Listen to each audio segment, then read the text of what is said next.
Today's topic is polynomials and today's question factorise करना है। Question है 3 गो 2x² + 7x + 3 6x² + 5x - 6 and 3x² - 3x - 4. Take one by one. So solution of question number 1.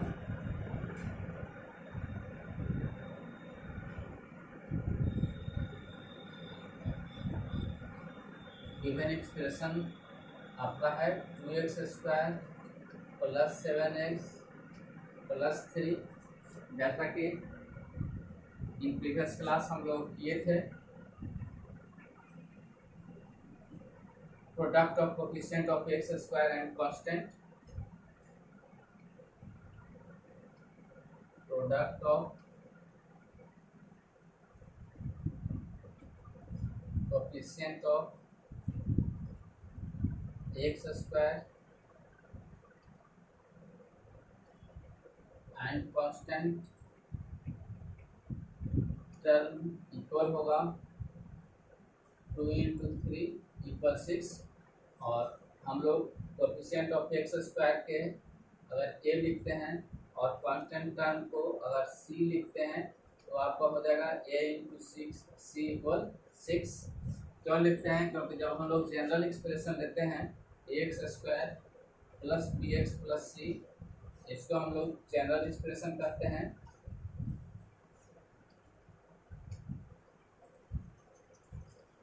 General expression of quadratic equation.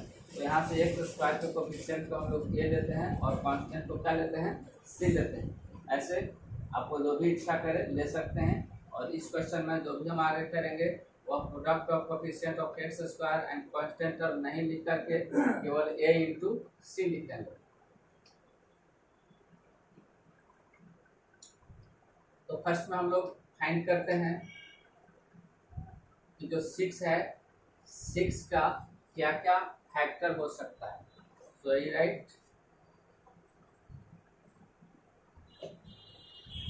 Factor of 6 are. 6 का factor क्या क्या हो सकता है? तो फैक्टर हो सकता है आपका 1 2 3 4 6। किसी भी डिजिट का फैक्टर वो होता है जिससे अगर उसको हम लोग भाग दें तो वह पूरे विभाजित हो जाए। अगर 6 में 1 से भाग देंगे तो विभाजित होगा, 2 से भाग देंगे तो फिर भी वह पूर्ण रूप से विभाजित हो जाएगा, 3 से भी करेंगे तो पूर्ण रूप से विभाजित हो जाएगा, और 6 से भी करेंगे तो पूर्ण रूप से क्या हो जाएगा? विभाजित हो जाएगा। तो आपका 6 का फैक्टर हो जाएगा 1 2 3 6।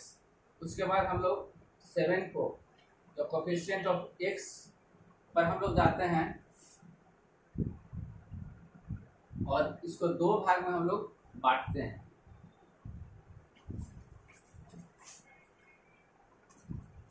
Try split the coefficient of x into two parts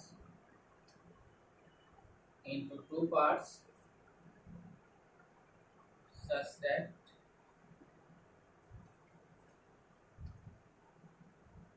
sum is equal to 7 and product is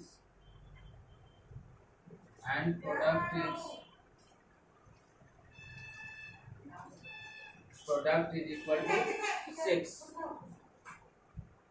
तो हम लोग कहते हैं we try to split the coefficient of x into 2 parts। तो यहाँ आपका x का कोफिशिएंट 7 है, इसको हम लोग 2 पार्ट्स में स्प्लाइट करेंगे और उसका सम जो होगा वह 7 के बराबर होना चाहिए और प्रोडक्ट जो होगा वह ac के प्रोडक्ट के बराबर होना चाहिए। तो इसमें से हम लोग देखते हैं कि किसको अगर सम करेंगे तो 7 के बराबर होगा और इसमें अगर मल्टीप्लाई करेंगे तो दोनों 6 के बराबर हो जाएगा। तो हम लोग का नज़र 1 और 6 पर जाता है। 1 और 6 को अगर हम लोग लेते हैं 1 और 6 एक पार्ट 1 लेते हैं, दूसरा पार्ट 6 लेते हैं, तो दोनों का सम करेंगे तो 7 हो जाएगा, और दोनों का अगर प्रोडक्ट करेंगे तो कितना हो जाएगा, 6 हो जाएगा। So clearly 1 + 6 = 7, sum of the two parts,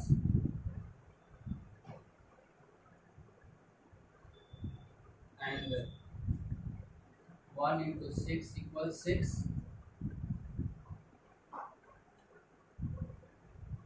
product of the two parts, तो दोनों का product 6। Now we write 2x² + 7x + 3 equal 2x² + 6x + x + 3। अब लोग लिख सकते हैं 2x² + 6x + x + 3। अब यहाँ पर हम लोग देखते हैं थोड़ा सा एक बार, तो 6x और x का अगर सम करेंगे तो 7x के बराबर हो जाएगा, और अगर दोनों को मल्टीप्लाई करेंगे 6 को और 1 को, तो 3 और 2 के मल्टीप्लिकेशन के बराबर हो जाएगा। अब यहाँ से हम लोग कॉमन लेते हैं, तो 6x² और 6 में आपका 2x कॉमन लग रहा है, तो यहाँ से x बच गया, और यहाँ पर आपका बच गया 3, और यहाँ पर आपका +1 कॉमन दिखाई दे रहा है, तो यहाँ बच जाएगा x और यहाँ बच जाएगा 3। अब ये दोनों में देखेंगे तो x + 3 आपका कॉमन दिखाई दे रहा है, तो x + 3 अगर कॉमन लेते हैं तो यहाँ आपका बच जाएगा 2x और यहाँ बच जाएगा y। तो इस प्रकार hence 2x² + 7x + 3 इक्वल हम लोग लिख सकते हैं x + 3 × 2x + 1। यह आपका रिक्वायर्ड फैक्टराइज हो गया। तो इस प्रकार से हम लोग क्वेश्चन नंबर 2 और क्वेश्चन नंबर 3 का भी सॉल्व करेंगे।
तो हम लोग को गिवन एक्सप्रेशन है 6x² + 5x + 6, उसके बाद आपका AC जो कि हम लोग coefficient of x² into constant term करते हैं, तो AC इक्वल हो गया 6 × 6 = 36। फिर 36 के हम लोग फैक्टर निकालते हैं, तो फैक्टर ऑफ 36 आर 1 2 3 4 6 9 12 18 36, ये सब 36 का फैक्टर हो जाएगा। उसके बाद हम लोग b लिखते हैं, here b = 5, so we try to split 5 in two parts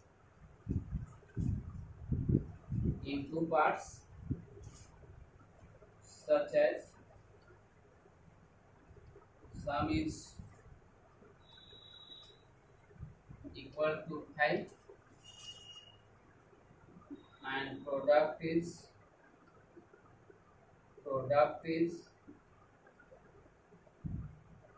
equal to 36। अब हम लोग इसका फैक्टर निकाल लिए। हम लोग का बी इक्वल यहाँ पर 5 दिया हुआ है। अब हम लोग को बी को दो भाग में बांटना है, मीन्स 5 को दो पार्ट में बांटना है, और पार्ट ऐसा होना चाहिए कि दोनों का सम कितना हो जाए, 5 हो जाए, और दोनों का प्रोडक्ट जो है वह AC के प्रोडक्ट के बराबर, मीन्स 36 के बराबर हो जाए। तो इसमें कौन सा हम ले सकते हैं जिसका प्रोडक्ट 36 हो जाए और सम जो है वह क्या हो जाए, 5x हो जाए, 5 हो जाए। कौन सा ले सकते हैं?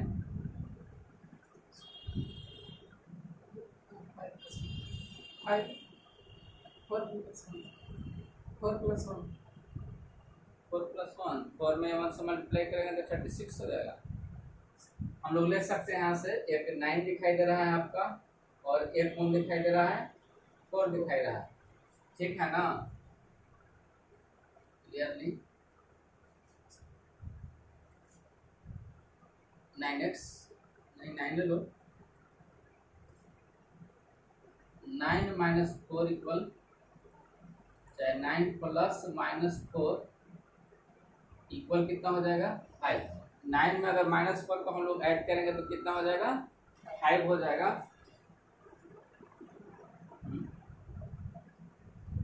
9 में अगर माइनस 4 को ऐड करेंगे तो क्या हो जाएगा, एक मिनट रुकिएगा,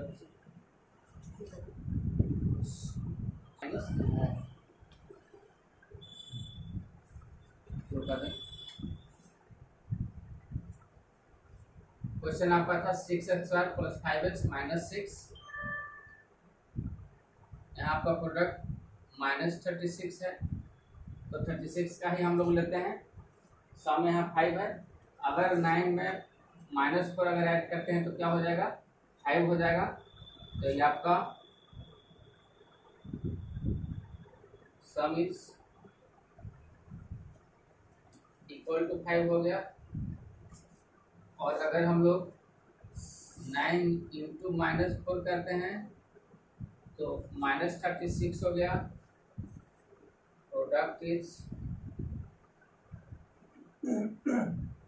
इक्वल टू, प्रोडक्ट जो हो गया वह AC के बराबर हो गया। अब हम लोग लेते हैं इसको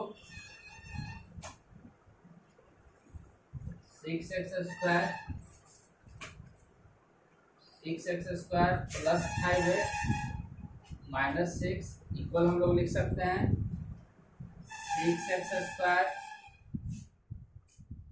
plus 9x minus 4x minus 6।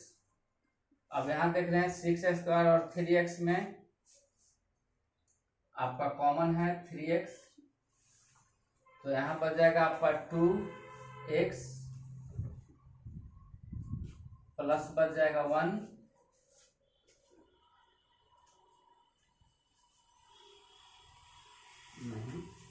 6x² plus 9x है, प्लस बच जाएगा आपका 3, 2x प्लस 3 बच जाएगा। और यहाँ अगर हम लोग -2 कॉमन लेते हैं तो यहाँ पर जाएगा आपका 2x और प्लस में बच जाएगा आपका 3। अब यहाँ 2x प्लस 3 आपका कॉमन दिखाई दे रहा है, तो यहाँ से होगा आपका 2x प्लस 3 कॉमन, और यहाँ बच जाएगा आपका 3x minus 2। Hence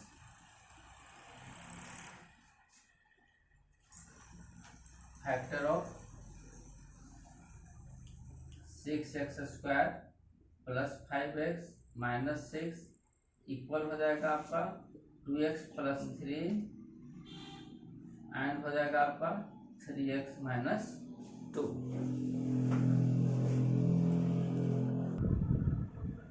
third number question है 3x² माइनस 6 माइनस 4। तो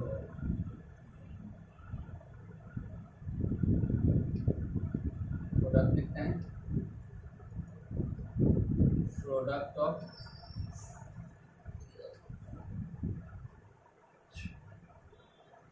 coefficient of x square and constant term equal हो जाएगा आपका 3 इंटू -4 इक्वल हो जाएगा आपका -12।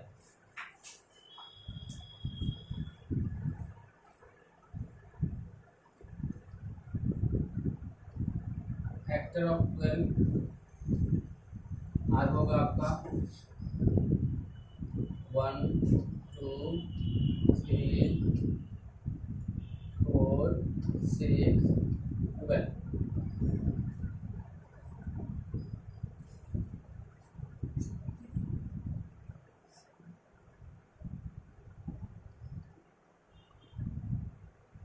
कोएफिशिएंट ऑफ एक्स है -1,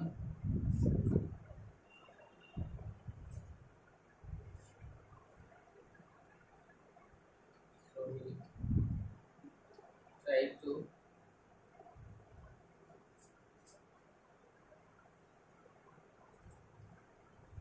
split -1 into parts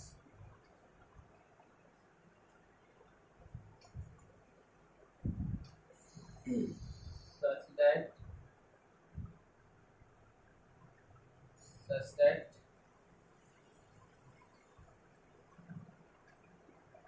sum is equal to -1 and product is equal to -12। तो किस कौन कौन फैक्टर हम ले सकते हैं?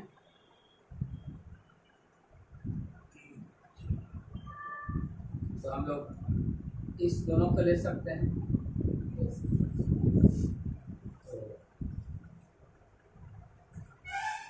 Clearly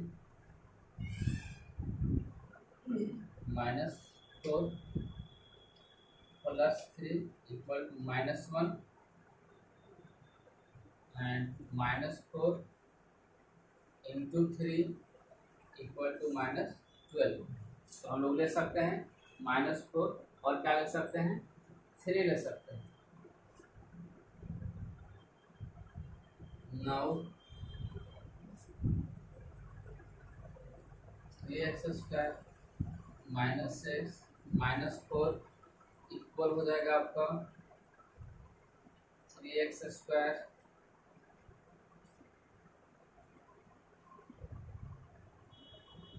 plus 3x -4x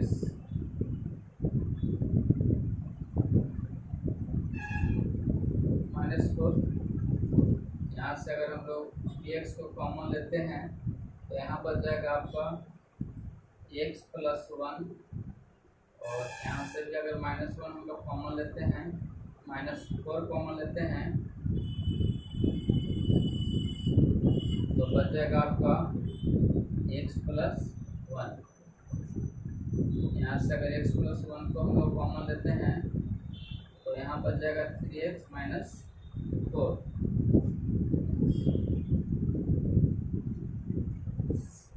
3x² -6 -4 equal आपका हो गया x + 1 इंटू 3x - 4। यह रिक्वायर्ड आपका फैक्टर हो गया।